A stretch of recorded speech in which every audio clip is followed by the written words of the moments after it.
सातवां अध्याय। मैं मातंगी देवी का ध्यान करती हूँ।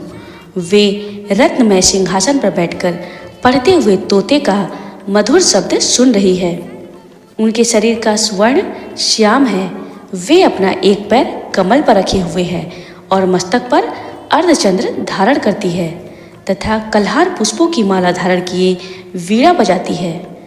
उनके अंगों में कसी हुई चोली शोभा पा रही है। वे लाल रंग की साड़ी पहने हाथ में शंखमय पात्र लिए हुए हैं। उनके वदन पर मधु का हल्का हल्का प्रभाव जान पड़ता है और ललाट में बेदी शोभा दे रही है। ऋषि कहते हैं, तदंतर शुंभ की आज्ञा पाकर वे चंड मुंडादि दैत्य चतुरंगड़ी सेना के साथ अस्त्र शस्त्रों से सुसज्जित हो चल दिए। फिर गिरिराज हिमालय के स्वर्णमय ऊंचे शिखर पर पहुंचकर उन्होंने सिंह पर बैठी देवी को देखा। वे मंद मंद मुस्कुरा रही थी। उन्हें देखकर दैत्य लोग तत्परता से पकड़ने का उद्योग करने लगे। किसी ने धनुष तान लिया, किसी ने तलवार संभाली और कुछ लोग देवी के पास आकर खड़े हो गए। तब अंबिका देवी ने उन शत्रुओं के प्रति बड़ा क्रोध किया। उस समय क्रोध के कारण उनका मुख काला पड़ गया, ललाट में भवें टेढ़ी हो गई और वहाँ से तुरंत विकराल रूपी काली प्रकट हुई, जो तलवार और पास लिए हुए थी। वे विचित्र खड़वांग धारण किए हैं और चीते की चर्म की साड़ी पहने नर मुंडों की माला से विभूषित थी।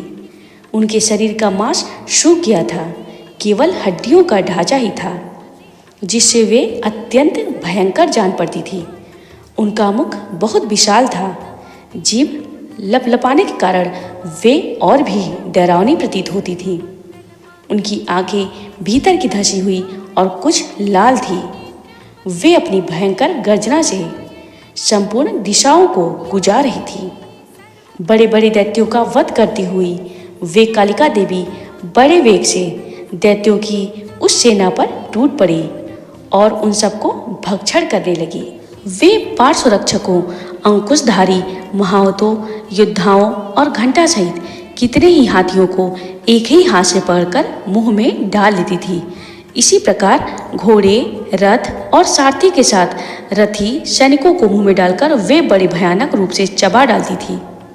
किसी के बाल पकड़ लेती, किसी का गला दबा देती, किसी को पैरों से कुचल डालती और किसी को छाती के धक्के से गिराकर मार डालती थी। वे असुरों के छोड़े हुए बड़े बड़े अस्त्र शस्त्र मुंह से पकड़ लेती और रोष में भरकर उनको दांतों से पीस डालती थी। काली ने बलवान एवं दुरात्मा दैत्यों की वह सारी सेना रौंद डाली, खा डाली और कितनों को मार भगाया। कोई तलवार के घाट उतारे गए, कोई खड्वांग से पीटे गए और कितने ही असुर दांतों के अग्रभाग से कुचले जाकर मृत्यु को प्राप्त हुए। इस प्रकार देवी ने असुरों की उस सारी सेना को क्षण भर में मार गिराया। यह देख चंड उन अत्यंत भयानक काली देवी की ओर दौड़ा तथा महादैत्य मुंड ने भी अत्यंत भयंकर बाणों की वर्षा से तथा हजारों बार चलाए हुए चक्रों से उन भयानक नेत्रों वाली देवी को आच्छादित कर दिया। वे अनेकों चक्र देवी के मुख में समाते हुए ऐसे जान पड़े मानो सूर्य के बहुतेरे मंडल बादलों के उदर में प्रवेश कर रहे हों। तब भयंकर गर्जना करने वाली काली ने अत्यंत रोष में भरकर विकट अट्टहास किया। उस समय उनके विकराल वदन के भीतर कठिनता से देखे जा सकने वाले दांतों की प्रभा से वे अत्यंत उज्ज्वल दिखाई देती थी। देवी ने बहुत बड़ी तलवार हाथ में ले हम का उच्चारण करके चंड पर धावा किया और उसके केस पकड़कर उसी तलवार से उसका मस्तक काट डाला। चंड को मारा गया देखकर मुंड भी देवी की ओर दौड़ा। तब देवी ने रोष में भरकर उसे भी तलवार से घायल करके धरती पर सुला दिया। महापराक्रमी चंड और मुंड को मारा गया देख मरने से बची हुई बाकी सेना भय से व्याकुल हो चारों ओर भाग गई।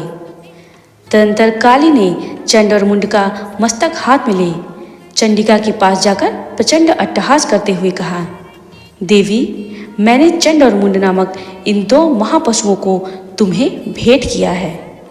अब युद्ध यज्ञ में तुम शुंभ और निशुंभ का स्वयं ही वध करना।